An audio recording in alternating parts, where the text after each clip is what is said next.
As you are understanding about the planting of crops here in our desert, you need to understand that the Kauaians, the native people here, were the first people that lived in our valley, and they actually lived off of the desert plants. They knew what desert plants to eat. But later on, the railroad came through here in 1876, and people began coming to our desert. And those people were the farmers. First of all, to be a farmer, you have to plow the fields. And here's an example right here of a plow. The plow part is this metal object that you see at the bottom. And then I'm going to push it.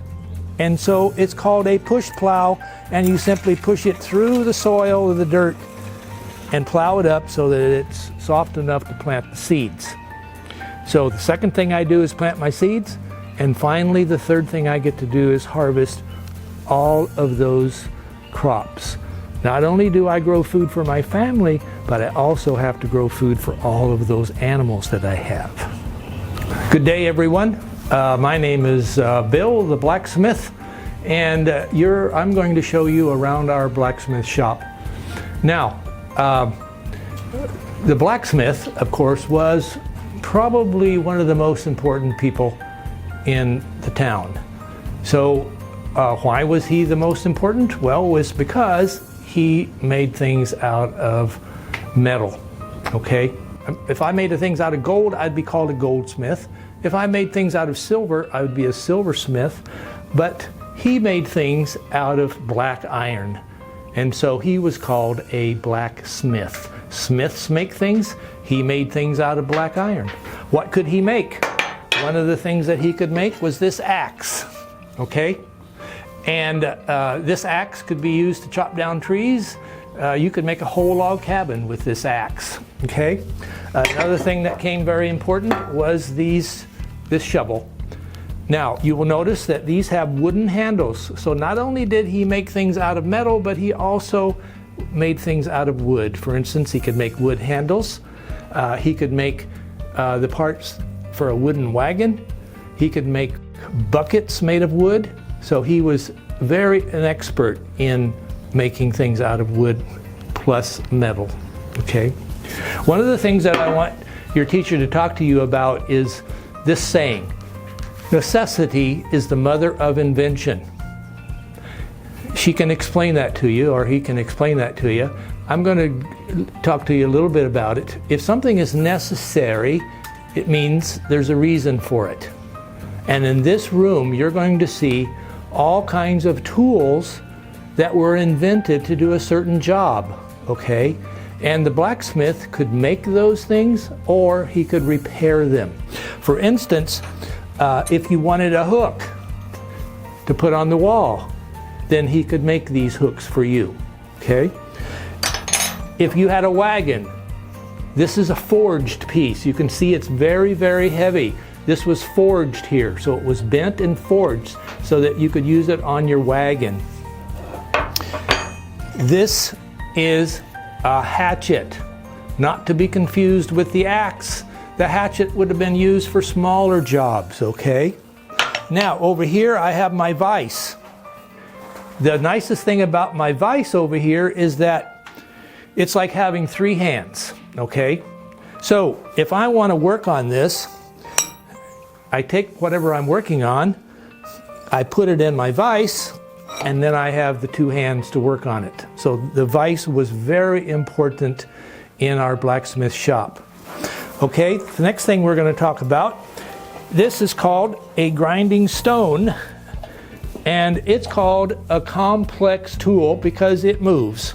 Okay, here we go.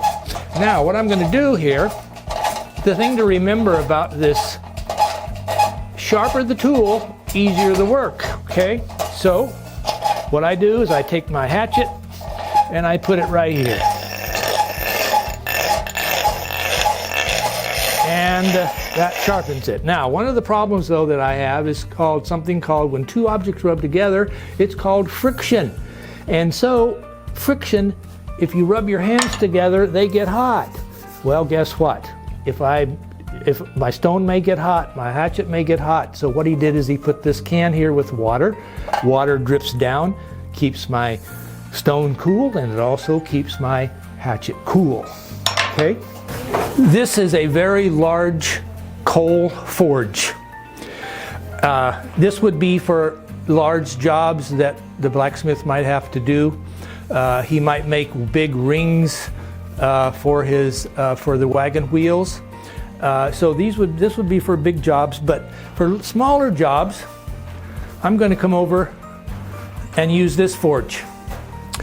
Now, this is called a coal forge because we burn coal.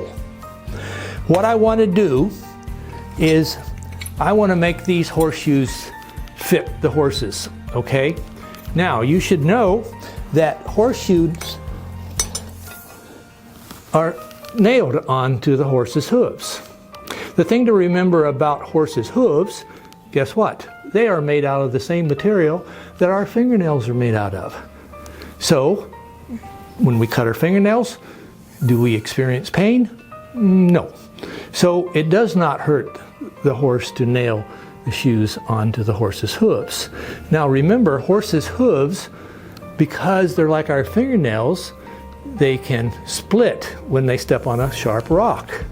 So that's why they came up with metal horseshoes to protect their feet, okay? So what happens here is I'm going to get this horseshoe red hot, but unfortunately coal forges do not get hot enough. So over here I have something called a bellows.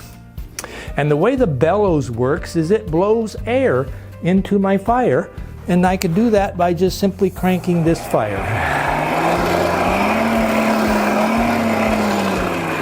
And when my horseshoe gets red hot, I'm going to bring it over here to my anvil, and this is the sound that you hear in the blacksmith shop. That blacksmith is constantly heating and shaping this horseshoe. And once it gets to be the right size, we're going to nail it on to the horse's hooves. This apron is made from a cow's skin, and it is to protect my clothes from sparks. So the sparks kind of just fall right off of this apron, okay? Now, remember necessity. So I'm going to show you some tools that were invented because they were necessary. And right here, remember, this is the horse's hoof. There is a hole here. And sometimes little rocks and things can get stuck in here, and so he would use that tool simply to clean out this area, okay? Now, when we're cutting our fingernails, sometimes we have to file them to make them nice and straight. So guess what? This is my file, because what I'm going to do is I'm going to take this tool and I'm going to, because horses' hooves grow, I'm going to take this tool and I'm going to nip off some of the hoof. Try to get it as shaped as possible. And then I'm going to take my file and I'm going to file it down so that it's perfectly correct, so that the horseshoe will fit it correctly, okay? And then, before we leave for school in the morning, we have to comb our hair, right? Well, this is called a curry comb, and it has very sharp points on it, because remember, horse's skin is very thick. And so it doesn't hurt the horse. In fact, the horse loves to be combed with the curry comb. Another thing that I want to talk to you about is this cone-shaped thing over here. It's very heavy, and what its job is it's just a gauge for this ring. And this ring is used for wooden wagon wheels. It also could be used for wooden buckets, okay? For instance, if you go into a jewelry store sometime, they may have one of these small ones sitting on the counter, and they would size you the ring for you. So this just simply is a gauge to size the ring. This door is an example of what the blacksmith could do. Okay, these are hinges made for this door by the blacksmith out of metal, out of black iron. This is a decorative hook that the blacksmith made so that you could hang your clothes on it. So here's another example. You see they're matching hinges. Okay, so this is some example of what the blacksmith could make. The blacksmith was known as an artisan. An artisan means that they're very artistic and they can do many different things with black metal.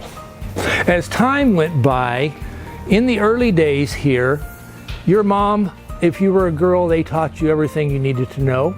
Your father taught you everything you needed to know about farming. But as time went on, they didn't need to learn how to read and write, is what I'm saying. But as time went on, more and more people came to our desert, and more it was important to learn how to read and write. And so in 1909, our schoolhouse was built to teach you how to read and write, which was very, very important. So we're going to walk across the street to our 1909 schoolhouse.